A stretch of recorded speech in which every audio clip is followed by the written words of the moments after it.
Assalamualaikum warahmatullahi wabarakatuh. Alhamdulillahirrabbilalamin. Semoga anakku dalam keadaan sehat.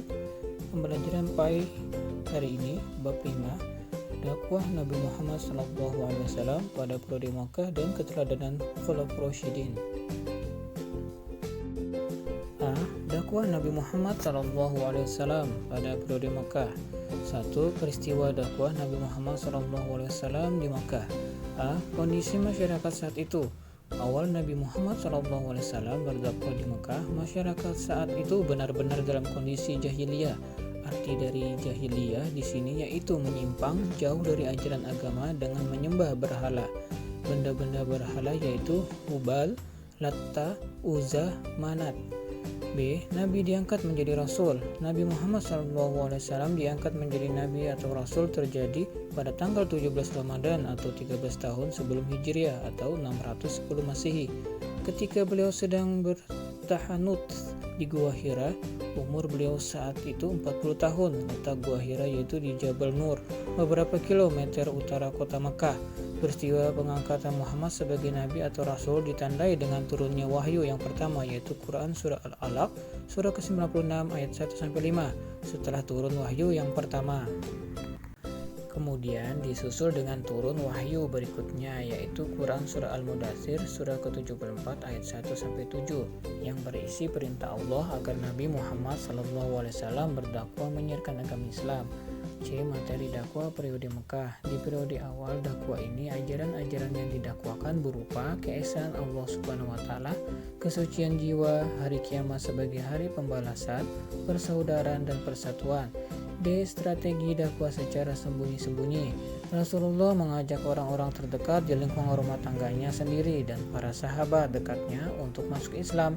Orang-orang yang pertama kali menerima seruan Nabi Muhammad SAW untuk masuk Islam antara lain Khadijah binti Khuwailid, istri Rasulullah, Ali bin Abi Thalib, saudara sepupu Rasulullah, Zaid bin Harithah, anak angkat Rasulullah, Abu Bakar As-Siddiq, sahabat dekat Rasulullah, dan Ummu Aiman, pengasuh Rasulullah pada waktu kecil. Dalam menyebarkan ajaran Islam ini, Abu Bakar juga banyak berperan sehingga beberapa sahabatnya juga ikut masuk Islam, di antaranya Abdul Ammar dari Bani Zuhrah, Abu Ubaidah bin Zarrah, Utsman bin Affan, Zubair bin Awam, dan Sa'ad bin Abu Waqqas, dan Tahlaha bin Ubaidillah, orang-orang yang masuk Islam. Periode dakwah secara sembunyi-sembunyi ini dinamakan As-Sabiqunal Awwalun atau pemeluk Islam generasi awal.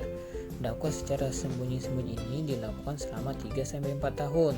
Kemudian dakwah secara terang-terangan ini dilakukan sejak tahun keempat dari kenabian, dimulai sejak turunnya wahyu yang berisi perintah untuk berdakwah secara terang-terangan yaitu Al-Quran Surah Asy-Syu'ara surah ke-26 ayat 214-216. Dalam melakukan dakwah secara terang-terangan, strategi yang dilakukan Rasulullah: A. Mengundang kaum kerabat dari keturunan Bani Hashim untuk menghadiri jamuan, makan dan mengajaknya masuk Islam.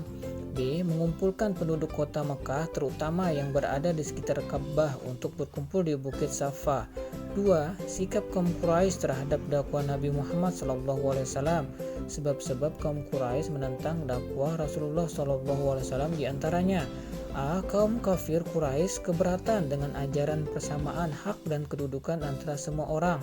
B. Menolak ajaran Islam karena merasa berat meninggalkan agama dan tradisi hidup bermasyarakat warisan nenek moyang.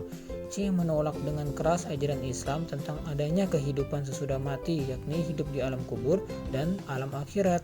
D. Menentang keras dan berusaha menghentikan dakwah Rasulullah SAW karena Islam melarang menyembah berhala. 3. Sifat-sifat teladan dari Nabi Muhammad SAW saat berdakwah diantaranya mematuhi perintah Allah Subhanahu wa taala sepenuhnya, ikhlas dalam berdakwah, sabar, tidak memiliki sifat dendam, cerdas dalam menggunakan strategi dakwah. B. Keteladanan Khulafaur Rasyidin. Khulafaur Rasyidin secara bahasa berasal dari kata khulafa dan rasyidin. Khulafa merupakan jamak dari khalifah yang berarti pemimpin, sedangkan rasyidin berarti arif dan bijaksana. Jadi Khulafaur Rasyidin memiliki arti para pemimpin yang bijaksana, sesudah Nabi Muhammad SAW wafat. Sifat-sifat yang dimiliki Khulafaur Rasyidin diantaranya berilmu luas dan mendalam, arif dan bijaksana, berwibawa, memiliki sifat kasih sayang yang tinggi, pemberani, memiliki ilmu agama yang bagus dan selalu mengamalkannya. Para sahabat yang disebut dengan Khulafaur Rasyidin ada 4 khalifah, yaitu yang pertama Abu Bakar Asy-Shiddiq, memimpin dari 11 sampai 13 Hijriah atau 632 sampai 634 Masehi. Langkah-langkah kebijakan saat memimpin, menumpas nabi palsu, menghadapi kaum yang tidak mau zakat, memberantas kaum murtad, mengumpulkan ayat-ayat Al-Quran. Kedua, Umar bin Khattab, memimpin dari 13 sampai 23 Hijriah atau 634 sampai 644 Masehi. Langkah-langkah kebijakan saat memimpin, membangun Baitul Mal, mencetak mata uang, mengatur gaji, mengangkat para hakim, membentuk kesatuan tentara, meletakkan prinsip-prinsip demokrasi dalam pemerintahan. Yang ketiga, Utsman bin Affan, memimpin dari 23 sampai 36 Hijriah atau 644 sampai 656 Masehi. Langkah-langkah kebijakan, perluasan wilayah, penyusunan kitab suci Al-Quran, sanggup memberangkatkan pasukan perang di usia yang tidak lagi muda. Yang keempat, Ali bin Abi Thalib, memimpin dari 35 sampai 40 Hijriah atau 656 sampai 661 Masehi. Alhamdulillahirrabbilalamin. Demikian materi bab 5 dakwah Nabi Muhammad SAW pada periode Mekah dan keteladanan Khulafaur Rasyidin. Semoga anak-anak memahami dan mengamalkan dalam kehidupan sehari-hari.